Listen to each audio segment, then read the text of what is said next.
Hi, this is Vinita Bhatia, and I'm here at the lovely rooftop of Hotel Martinez, and I'm sitting with the gorgeous Devika, who is the COO of WPP, a role she's just been elevated to recently. And I'm sure she's going to do with the same kind of aplomb that she has managed to do at Ogilvy. But let me not take all the spotlight. Over to you, Devika. Firstly, congratulations. I Thank you haven't had so that opportunity. Thank you so much, Vanita. Thank you. And how is Scan going for you so far? I mean, the first thing I'd say is Cannes really hot. It's reminding me a lot of being in back home in Mumbai, but actually even hotter, I'd say. I would agree with you Right? on I was that. there 2 weeks ago in Mumbai, and this is feeling even hotter. Yes. But it's going really well. It's such a great moment for, it's a condensed period of time where I get to meet all our clients and have the meaningful conversations. And I always say, in the 8 days, I'm here for 8 days. Typically, in the 8 days, I get at least 8 months of work done. Wow. So it's going well. And then, of course, there's the award show. You're seeing the fruit of labor for all the work that we've done. And so far, I'd say we're having a really good run, and I'm You happy guys have already done a good job by opening the account for India. So congratulations on Yes, that. India has done well. India has done well. Yeah. But do you think that India has not done as well as one would have expected or hoped for as compared to the last year? Is it It's early day days? two. It's day two. It's really hard to tell. But India, at least from a WPP perspective, and especially, I mean, come on, Ogilvy in India is like, godlike status in some ways. So I'm sure we'll do well, and we'll make Piyush, wherever he is, proud of us. You already are doing that, so no questions about it. And you mentioned about the fact that this is a packed week and day accounting. Interestingly, Cindy Rose was at Campaign House yesterday, and Yes. she mentioned something very interesting, which was that she is going to be part, or rather, she didn't say that she's going to be part of all the 100 odd events that WPP has lined up, but she's also going to be in some of the pitches that are there. It looks like you guys have packed a lot of stuff this entire week. So how is it that you're going to be able to do justice to it because of the fact that WPP has had quite a calibration of its client roster? You lost a few, but you also won a few good ones like Exa, Henkel, Estee Lauder. So how are you going to use this opportunity that you have over here to ensure that you keep your flock? Yeah, so I think the one thing I'd say, which may be different to some of the other holding companies for us, is while we have Cindy, we're also a really tight leadership team. So we're doing a lot of dividing and conquering, because when it comes to client engagement, or there's, whether it's Brian Lesser or it's John Cook and Richard Glasson from production, Enterprise Solutions, Jeff Gahab, Rob Riley, me, we are all with our clients representing a single WPP. So we're not saying that every single person's in every meeting. So I've had one meeting with Cindy today with one client, one meeting I had alone. Yesterday, Cindy and Brian went to a new business pitch, right? But I went to some other client engagements. So that's the great thing about having a core leadership team right now, where we all are singing from the same sort of playbook or tune. And it gives us the ability to be able to engage with our clients in much greater depth.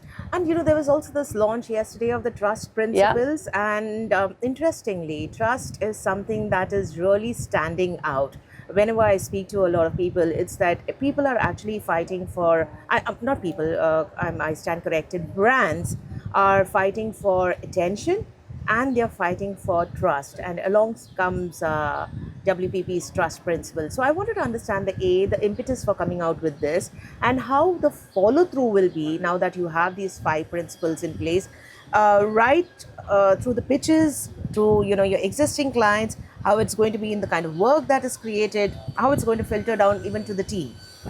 So if you look at our trust principles, first let me talk about brand trust between consumers is at an all-time low, right? We've seen data after data, research after research from multiple sources. So it's really important as we start thinking about a world where marketing is going to be fueled by AI, which means there's going to be a lot more automation, there's going to be more content velocity, more content variety, more immediacy of all the content that we need. And then also not just about how we influence the human beings, but how do we influence algorithms? Because agent-to-agent commerce. I mean, we're entering sort of a new world. Trust becomes a very, very important sort of currency. So our trust principles, I mean, a lot of what I'm talking about actually comes down to how you treat data. So our trust principles actually come out of our data philosophy for a large part. And the first one of those trust principles is we don't own our clients' data. So we don't take their data and make our models smarter, better. It is their data, they own it, we don't want to own it. We don't want their data to travel, but we will augment their data because we have AI-based technology with so much other partner data that's available there that so far you haven't had access to. And again, there's a trust element there because for our partners, we don't let their data travel. We don't need their data to travel. So that's a fundamental sort of underpinning of it. Two, in trust, I always say trust is a human word. Trust is not a business word in a lot of ways. It is so fundamentally human. And our second principle for trust, which I personally absolutely and utterly love that we're putting a statement, is to say, at the end of the day, we will not treat consumers like IDs, but we're going to treat them like human beings. What does that mean? In the world of data, what's an ID-based solution? It takes your past behavior. If you bought a pair of shoes, I know you bought a pair of shoes. That tells me nothing about who you are. Correct. Right? We really want to understand the full human because as much as we want our clients' business to accelerate and do well, at the same time, we believe that as marketeers, we also owe it to the end consumers to understand them and treat them for the whole, like we always say, bring your whole self to work.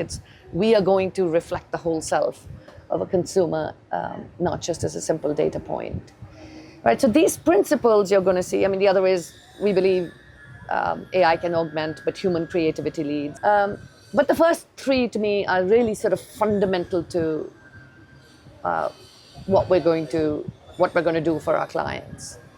Okay. It's very interesting that you're talking about it. For the longest time, companies, most of the agencies, they seem to be chasing the data, chasing the algorithms, and now they are I would say humanizing, the whole thing. Like I said, bring your best self to work, try to understand what the customer signals are, not just about, what they bought, but understand the depth of it and nuances of it. And this also comes at a very interesting point because currently Google, Meta, Amazon, they dominate the advertising ecosystems, right?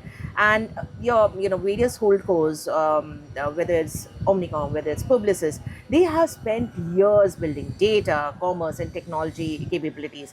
Now WPP has already made its plans very clear that it plans to invest a lot more in commerce and social influencer marketing, especially once the organic growth returns in 2027.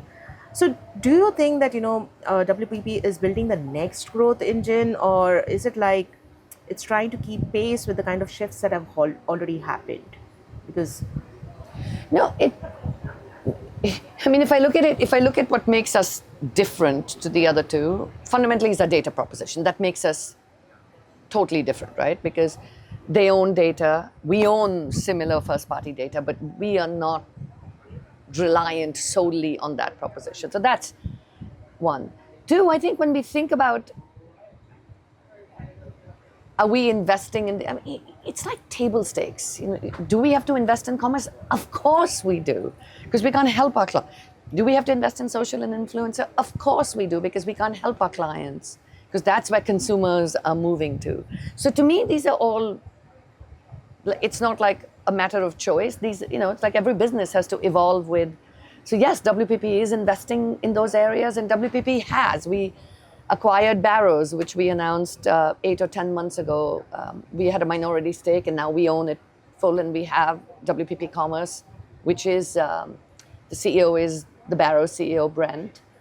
That's a big area. In social and influencer, Vicky Segar just came back with Article 41. She ran The Village, and very soon you're going to hear some new sort of developments in that area and how we have the capabilities, but we're just revamping it and making sure it's one single connected capability that we bring to market.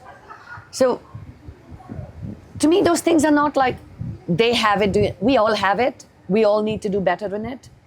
And those are fundamental areas of how our clients and their brands engage with consumers. So it's like saying, in the good old days, you'd say, like, do you make TV commercials? Today, like, do you do social and influencer? Like, without that, what are you going to do? How are you going to engage with consumers? So you basically need to have everything filled in the menu chart. Otherwise, you're going to be losing ground. Yeah, you have. And I keep saying, I don't want to think about it through the lens of like, are we going to lose ground or not lose ground? It is our job at the end of the day is there's business here, business and brands, and there's consumers. There's probably hundreds of thousands of, probably billions of businesses and billions of consumers. We have to connect those two and create the marketplace for goods and services to transact. So if you don't have the way your consumers are engaging, then how will we be able to help our clients? You're fair enough. So I'm now going to segue into your former avatar, when you were with Ogilvy, and the past 4 years when you were the global CEO of Ogilvy. You actually took the initiative to modernize a lot of capabilities. Yeah. You also diversified the client roster, and you helped make the network a more creative and effective agency globally. I mean, it reflected in the amount of awards that it won. So if I were to ask you to zone down on that one decision that you took at Ogilvy, which you felt that produced a very clear-cut, measurable business outcome that you now would like to apply across WPP. So, in a lot of ways, our business is very simple. And David Ford sitting here, and I'm sure he'll have the same thing that I'm going to say. Everything when I got to Ogilvy was just client centricity. If it's in the best interest of the client, it's in the best interest of the company.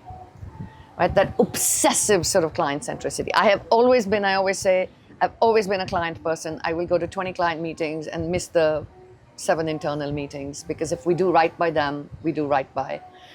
So definitely a sort of obsessive level of client centricity. Ogilvy, I didn't have to reawaken its creative firepower. It is the most iconic creative agency. But what it lacked when I got there was the face of that sort of we had Piyush Pandey, but who was the global face, right?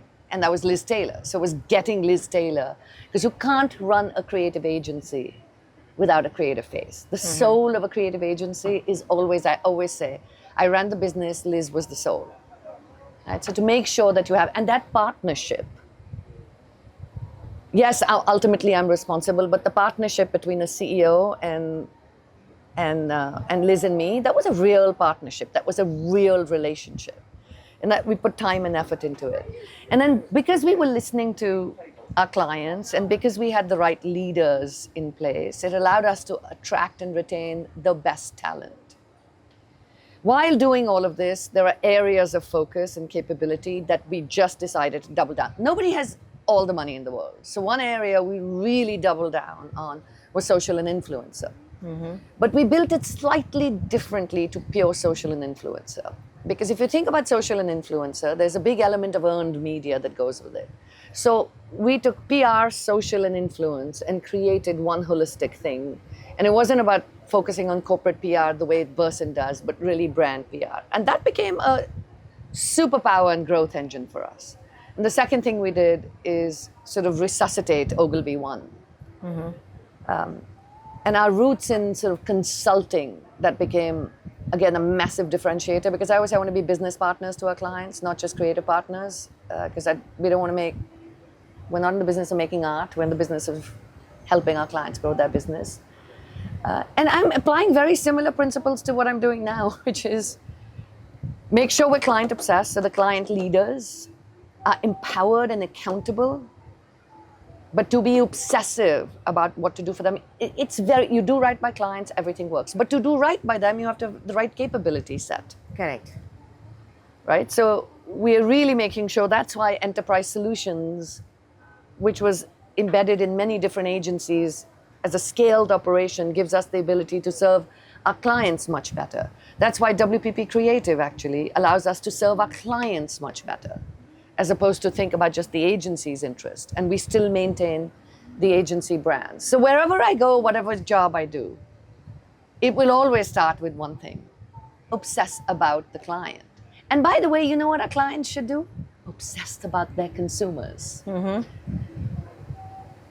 And then the rest of it falls into place. If that cultural mission is clear, that we're going to obsess about our clients and help them grow, then our capabilities will work out.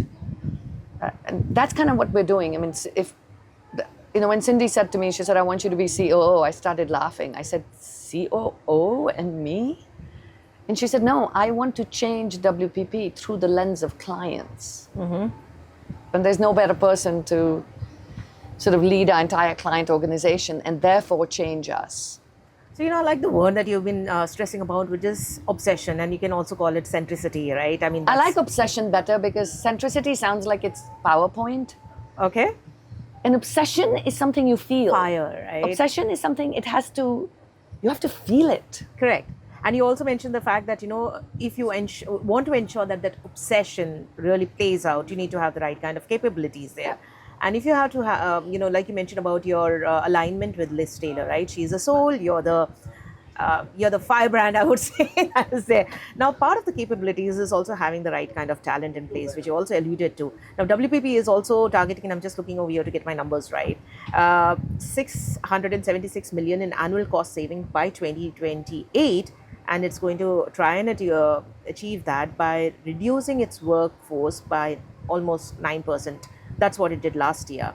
Now, what often happens is that employees, they hear the word efficiency and they often interpret it as more cuts, more layoffs. So what portion of those savings, as you look towards organic growth, will realistically come from the right kind of capabilities in technology, ensuring that your property assets are leveraged. You're ensuring that there is operational simplification rather than just attrition. So, when you think about in the Elevate 28 plan, the new operating model that we've revealed and laid out, part of what we're doing in that is to simplify our organization so we can be more client focused, so that we can take deduplication in layers internally. We've operated historically as, thousands of agents, independent agencies. Now you can imagine the infrastructure that gets built with it. You can imagine the duplication that happens with it because every agency is a standalone entity. So the way to think about it is to say we have capabilities and brands, but a single company. Okay. So the whole point here is to deduplicate, make us simpler to navigate for two reasons. One, in the spirit of client obsession, if you hear me, there's another point I talk about to say speed is becoming a strategic imperative. Because culture, to move at the speed of culture and move at the speed of technology, those are strategic imperatives today. Right? To do that, we need to be simpler, we need to be delayered, we need to be deduplicated. So that's a lot of the work that we're doing because, WPP has been built up by acquisition over acquisition over acquisition. So it has created a level of complexity that does need to be simplified. So that's a lot of the work that's going on. Look, how talent feels about it is real. Whenever somebody hears we're going to deduplicate, there is a feeling of nervousness and it's people's lives. So I have a lot of empathy for that. But the best way to solve for those problems is make us simpler and then grow. Okay. All right. So growth is there's nothing better than growth for talent, for our own company, and that's really the focus right now. And that has been a topic of conversation, on most of the social media platforms and all of it. But like you said, you do feel the empathy. So how is it that WPP is taking that empathy forward, reassuring them, just telling them that, while most of them do understand the Elevate 28, the plan that is there, telling them how they fit in or they don't in this entire thing, because that empathy, this is a people's business, so that needs to be communicated very precisely to them. So what is the plan for it? Yeah, Mark Taylor, our new Chief People Officer and MC, they obviously have a well thought out plan on how you execute that and what you do.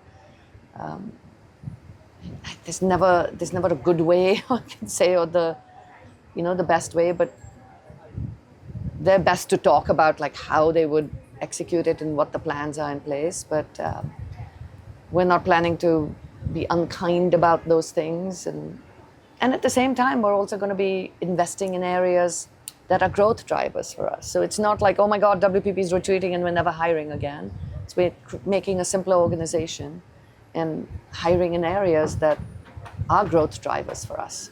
Okay. So last question, and this is something that I was very curious about, and I wanted to ask a question yesterday also, but I didn't get an opportunity. Is that on paper, moving from, like you said, an organization that was built from acquisition and acquisition, Yeah. acquisition, you can literally call it a house of cards. Moving from that kind of an structure where they are competing agency silos and then shifting it to a single integrated model, it sounds very logical. It sounds very plausible also.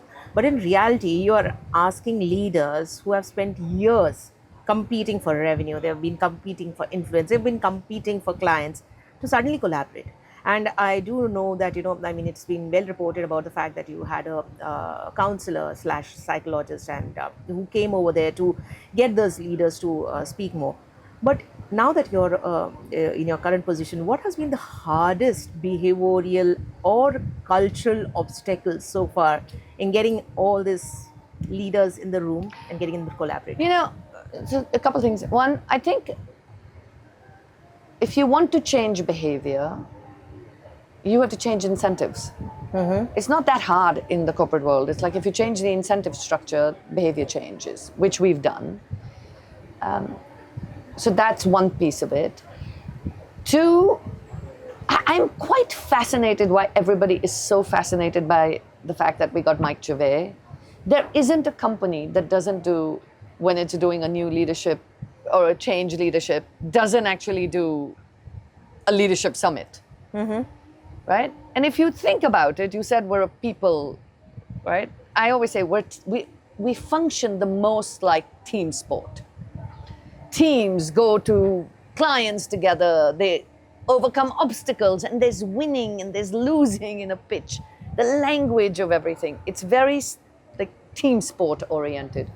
Mike Gervais has been the most successful sort of guide of how to get teams to think in winning mindsets and performance-based mindsets. So I'm just curious, it's like, does everybody report and ask every single company who does a leadership summit and who gets an outside speaker, why did you? It's pretty normal. I think what was amazing is the recognition that we're a team sport, and to get somebody who really understands how to create high performance teams. It was also a great, by the way, moment. I teased with Mike to say there's going to be BM and AM, before Mike and after Mike, because it was a great moment for 175 people to say, oh, we're all WPP. Okay. And also become dual passport holders or dual citizens in some ways, right? Like I'm 100% Indian, but I have an American passport and I've lived there. So I also feel, to survive there, I have to feel like I belong there, right? My children are 100% Indian, 100% American.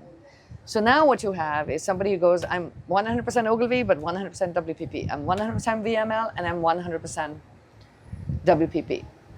And that cultural transformation happens organically, and then moments like this, by the way. So now if you go to VML and Ogilvy, you're going to see WPP signs. They're coming here. Programming is it's one central booking system.